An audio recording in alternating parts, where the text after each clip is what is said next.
ለሰው የማይታመን ለእግዚአብሔር ግን የሚቻል ድንቅ ታሪክ። በሰዎች የታሪክ ቅደም ተከተል ውስጥ ደግሞ ሰዎች እንደ ሰውነታቸው ሊቀበሉት የማይችሉት እግዚአብሔር ግን ያደረገው ተአምር ይነገራል። ሕፃኑ እናቱን አጸና። እጅግ የእግዚአብሔር ድንቅ ስራ የታየበት የ3 ዓመት ሕፃን አፉን እያኮላተፈ እናቴ ሆይ አትፍሪም፣ አናንያ አዛሪያ ሚሳኤልን የታደገ አምላክ እኛንም ከዚህ ከሚፍለቀለቀው ውሃ ሊያድነን ይቻለዋልና ጽኚ አላት። ገና ምንም ያለየው ሕፃን ለእናቱ ባጸናት ጊዜም በጆሮዋ የገባው የሕፃኑ ልጅ ድምፅ ብቻ አልነበረም። መንፈሱም በውስጧ አንድ ላይ ኖርና እግዚአብሔር መንፈስ ቅዱስ አጸናቸውም። እጅግ አሰቃቂውን መከራ ለመቀበልም በእግዚአብሔር አመኑ። ነገሥታት፣ ሹማምንት፣ መኳንንት፣ እጅግ በጣም ቁጥራቸው ስፍር ቁጥር የሌለው ወታደሮችም የእናትና የሕፃኑ ልጅ ነገርም እጅግ አስደነቃቸው። በሕይወታቸው እንዲህ አይነቱን ነገር ቢታገሉት እኩል የማይመጣ ቢፈርዱበትም ጭካኔ በሆነው ተአምር ውስጥም ሕፃናት ፈርተው ሲሰቀቁ በሚያዩበት ታሪክ ውስጥ ግን ዛሬ አዲስ ነገር ተሰማም።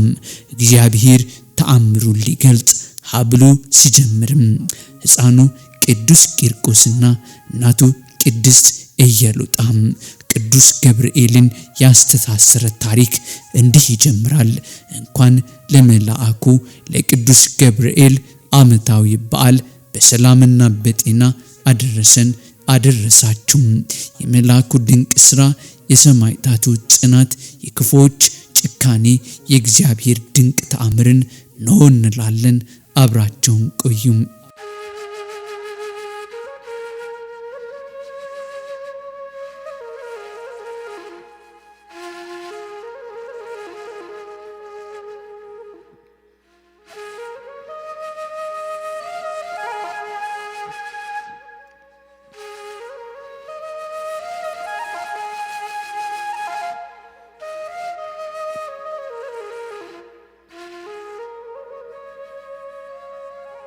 ሐምሌ 19 ቀን በቅድስት ቤተክርስቲያንም ታላቅ በዓል ነው።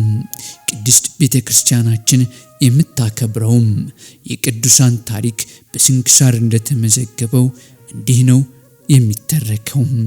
ቅድስት ኢየሉጣ በሮም ግዛት በሚገኝ አንጌቤን በሚባል ሀገር በፈሪሃ እግዚአብሔር በክርስትና ሃይማኖትና በበጎ ምግባር ጸንታ የምትኖር የነበረች ደግ ሴት ናት። በስርዓት ያሳደገችው ቂርቆስ የሚባል ሕፃን ልጅም ነበራት። ይህችም ቅድስት የዘመኑን አረማዊ መኮንንን ለእስክንድሮስን በመፍራቷ የሮም ግዛት ወደ ሆነችው ወደ ጠርሴስ ተሰደደች።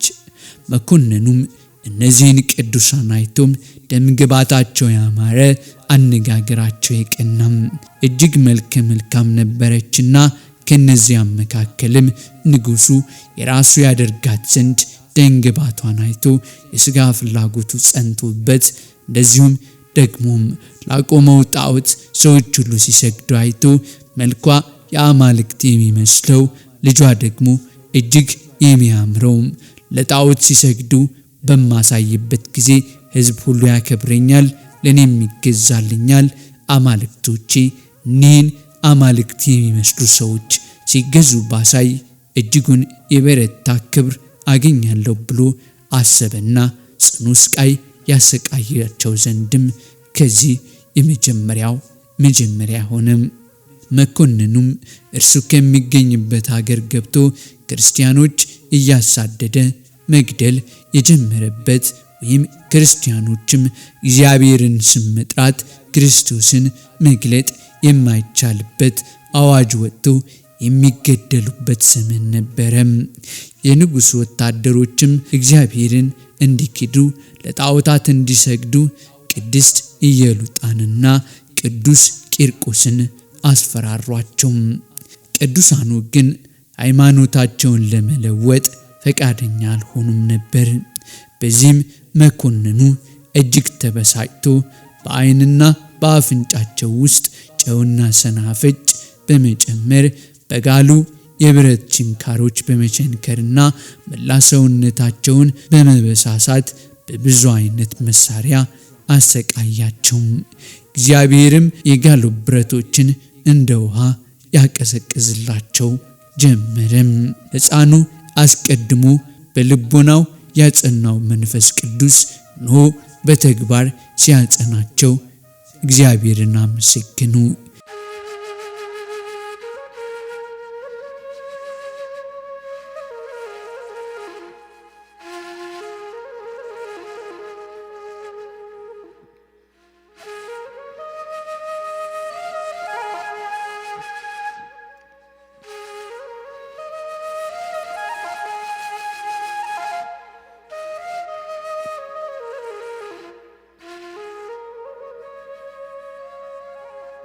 ያ ብላቴና የሰው ፊት አይቶ የሚደነግጥ ካለመደው ባህር ወጥቶ ከሰው ይቀላቀል ዘንድ በማይቻልበት ተአምር በእስር ቤት ብዙ እንዲያምኑ ሲያደርግ በነገስታቱ ፊት ሳይፈራ ለእግዚአብሔር ሲመሰክር ከሁሉ አብልጦ እናቱ ለልጇ ጨቅላነቱ አይታ እንዳትሰጋ እንዳትፈራም ያጸናት እርሱ የሆነው እግዚአብሔር አናንያን፣ አዛርያን፣ ሚሳኤልን ከሚነደው እቶን እንዳዳነ ይህ ሁሉ መከራ ብረቱም ሰናፍጩም እሳቱም ሰዎች ያደረጉትን ሁሉ ከንቱ እንዲሆን አደረገላቸውና መከራው ፈጽሞ እንዲጠፋላቸው አደረገም። በሌላ ጊዜም በመንገድ አስሮ ንጉሥ ሲያስጨንቃቸው ከቆየም በኋላ ራሳቸውን ከቆዳቸው ጋር አስላጭቶ እሳት አነደደባቸው። ዳግመኛም ከትከሻቸው እስከ እግራቸው ድረስም በሚደርሱ ችንካሮች ቸነከራቸው። በዚህ ጊዜ የእግዚአብሔር መልአክ ቅዱስ ገብርኤል ከእግዚአብሔር ዘንድ ተልኮ ከስቃያቸው አድኗቸዋል። ለሁሉ የሚራዳ ስሙን ለሚፈሩት የሚደርስ ሩህሩህ መልአክ ነውና ከእግዚአብሔር ተልኮም ያድናቸው ዘንድ ቅዱስ ገብርኤል በረረ። የሰው ልጆችን መዳን ክንፎቹን እያማታ ወደ ገሊላ አውራጃ የወረደውና የሰው ልጆች ሁሉ ስቃይ ማብቃቱን ያበሰረው መልአክም አሁንም የወደቀውን ሐሳብ አንግበው ዲያብሎስን እያከበሩ የእጆቻቸው ሥራ የሆነውን ጣዖት አናመልክም ባሉ ጊዜ ቅዱሳኑን እንዲህ ሲያሰቃዩአቸው ቅዱሱ መልአክ ፈጥኖ ደርሶም ከዚህ ስቃይ አዳናቸው። አሁንም በተፈጠረው ተአምር ልቡ ያልተመለሰው ጨካኙ ንጉሥም ወደ ሌላ ቅጣት ተሰማራም። ቀኑን ሙሉ በልዩ ልዩ ጊዜ የስቃይ መሳሪያዎችን እያቀያየረ አስጨነቃቸው። የእግዚአብሔር ኃይልና የቅዱስ ገብርኤል ተራዳይነት ከቅዱሳኖቹ ከቶ አይለይም ነበር። ምንም አይነት ጉዳት ሳይደርስባቸው እንደገናም በመጋዝ ሰንጥቀው በብረት ምጣድ በቆሏቸው ጊዜ ጌታችን ከሞት አስነሳቸውና በመኮንኑ ፊት ድንቅ ተአምራትን አደረጉ። ይህ የሚያሳየው እግዚአብሔርን የማይፈሩ ጨካኞችም ለሐሳባቸውና ለዓላማቸው የክርስቲያኖች ስቃይ እንደ ተቀዳሚ ተግባር የሚፈጽሙበት መሆኑን የሚያሳይ ነው። እግዚአብሔር ድንቅ ነገርን ሲያደርግ ልቦናቸው የማይሰበር ከልቦናቸው አስቀድሞ ጨካኞች ናቸውና በክርስቲያኖች ስቃይ የሚደሰቱ ሆኑ። አሁንም ይህንን ድንቅ ተአምር አይቶ ንጉሡ ከቶ ልቦናው ይመለስ ዘንድ አልሆነም፣ ወደ ቅጣቱ ወደ ስቃዩ አመራም።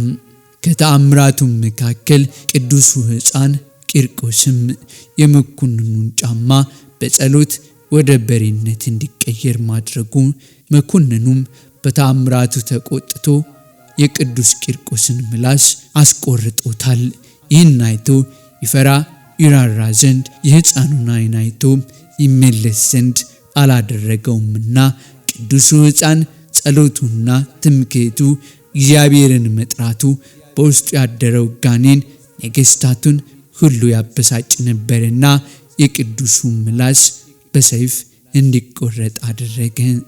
ጌታችንም እንደገና ምላሱን እንደቀደመው ክብሩ አደረገለት።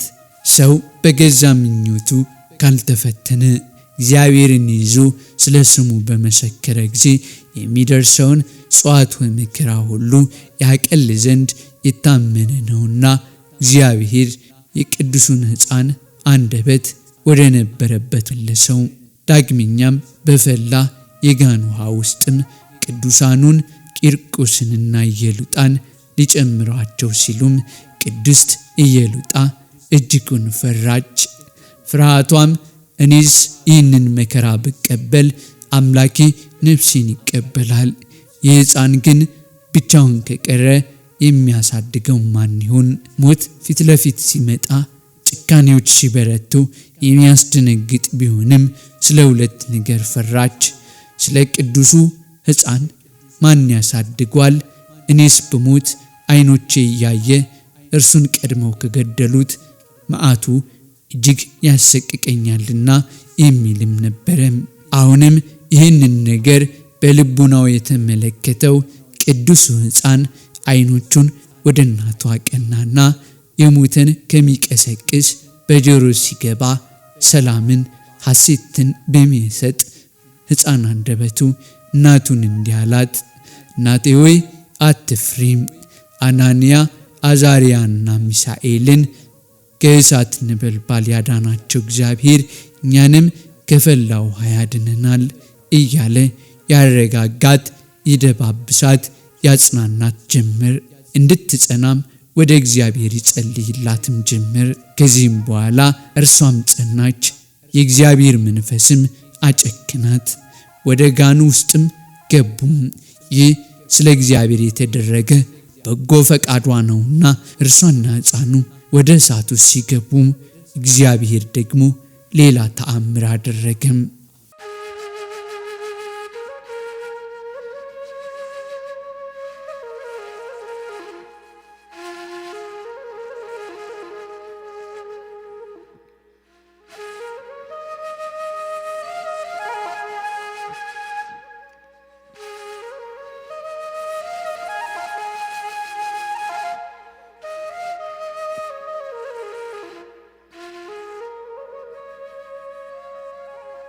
ያውሃም እንደ ውርጭ ቀዘቀሰም።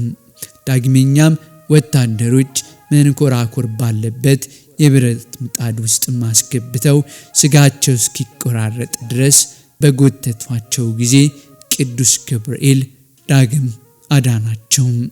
በመጨረሻም ከእግዚአብሔር ቃል ኪዳን ተቀብለው በመንፈቀ ሌሊት አንገታቸው ተቆርጠው በሰማዕትነት አርፏል።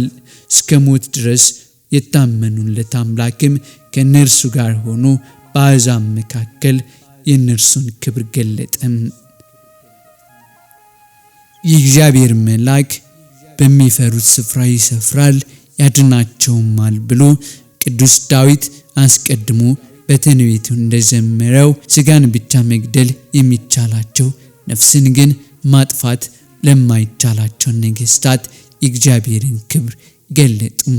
ቅዱስ ገብርኤል በእነዚህ ሁሉ መከራቸው ውስጥም ሳይለይ ተገለጠም። በምሕረቱም ጎበኛቸው። ከእግዚአብሔር ተልኳልና ጽኑ መከራዎችን ሁሉ ብዙ ጊዜም አዳናቸው። በመጨረሻም ነገሥታቶቹ የፈጸሙት በደል በእነርሱ ኃይል ሳይሆን የእግዚአብሔር ፈቃድ በሆነ ጊዜ ይህችን ዓለም በሥጋ ሞት ተለይተው በመንፈሳቸው በረድኤታቸው በምልጃቸው በዚያ ሆነው ሕዝብን ያስምሩ ዘንድ በቃል ኪዳናቸው ስማቸውን የጠራ ዝክራቸውን ያዘክረ እንደነርሱ የሆነ መከራ ሲደርስባቸው አምላከ ቅዱስ ቂርቆስ ወኢየሉጣ አቤቱ ታደገን ያለውን ሁሉ እንዲራዳ እግዚአብሔር ቃል ኪዳን ገባለት። ዛሬም በዘመናችን በርካታ ኦርቶዶክሳውያን ኦርቶዶክስ በመሆናቸው በጭካኔ ይገደላሉ። ካዱ፣ አንገታቸው አይቆረጥም ሲባሉ እንቢኝ እኛ ሰማይና ምድርን የፈጠረ ዓለማትን ለማዳን አዳም በበደለ ጊዜ ያልተወው ዳግም ከቅድስት ድንግል ማርያም ተወልዶ የእኛን ደካማ ሥጋ ተዋሂዶ እኛን መስሎ እኛን አህሎ በመስቀል ላይ ተሰቅሎ መከራችንን ያስወገደልን ስለ እርሱ አንገታችንን እንሰጣለን እንጂ ክራችን አንበጥስም እያሉ ይሞታሉ። ይኸውም ጨካኞች በልቦናቸው ዲያብሎስን ያነገሱ ሰዎች በክርስቲያኖች መከራ እየተደሰቱ ይሄዳሉ። ቅዱስ ገብርኤል ቅዱሳን ሁሉ በህብረት ይተባበሯቸዋል። በክርስትናው ዘርም ብዙዎችን እያፈሩ ይሄዳሉ። ቅዱስ ገብርኤልም በሐምሌ 19 ሲከበር በእነዚህ ሁሉ ስቃይ ውስጥ ከቅዱስ ቂርቆስና ከቅድስት ኢየሉጣ ሳይለይም መከራቸውን እያራቀ የፈላውን ውሃ እያቀዘቀዘ የጋለውን ብረት እያበረደ የመንኮራኮሩ ስቃይ እየጠገነ ከነርሱ ጋር ሆነ። ጌታችን መድኃኒታችን ኢየሱስ ክርስቶስ እርሱን አምነው ስለ እርሱ ሲሉ መከራ በመቀበላቸው በመካከላቸው ተገኝቶ ያዳነበት ሰማዕትነታቸውን ባርኮ ፈቅዶ ወደ ርስቱ የወሰደበት ዕለት በመሆኑም ቅድስት ቤተ ክርስቲያን በታላቅ ድምቀት ታከብሯለች። በዓሉ እኚህና ይህን የመሳሰሉ ድንቅ ተአምራቶች የተደረጉበትና ጽናቶች የታዩበት፣ ዲያብሎስ ያፈረበት፣ ክርስቶስ የከበረበት፣ ሰማዕታቱ በክብር ለዓለም ያበሩበት፣ ብዙዎችን ወደ ክርስትናው ዘር ይቀላቀሉበት፣ በደማቸው መፍሰስ የክርስትናን ታሪክ ጽፈው ያለፉበት በመሆኑ ቅድስት ቤተ ክርስቲያን ይህንን እያሰበች ታከብራለች። በልዩ ልዩ ስፍራ ምዕመናንም ከበረከቱ ለመካፈል ይሄዳሉ። ጸንተን በነፍሳችን በመቆም በኦርቶዶክሳዊ ሃይማኖታችን በመጽናትም ከክርስቶስ ጋር ከቅዱሳን መላእክት ጋር ህብረት አድርገን እንድናልፍ አምላክ በቸርነቱ ይርዳን። የቅዱስ ቂርቆስና የቅድስት ኢየሉጣ ረድኤት በረከት አይለየን። ቅዱስ ገብርኤል በመከራዎች ሁሉ ሳይለይ በሕይወት በኦርቶዶክሳዊት ሃይማኖት ያጽናን። ዓመት ዓመት ያድርሰን። ቸር ቆዩልን።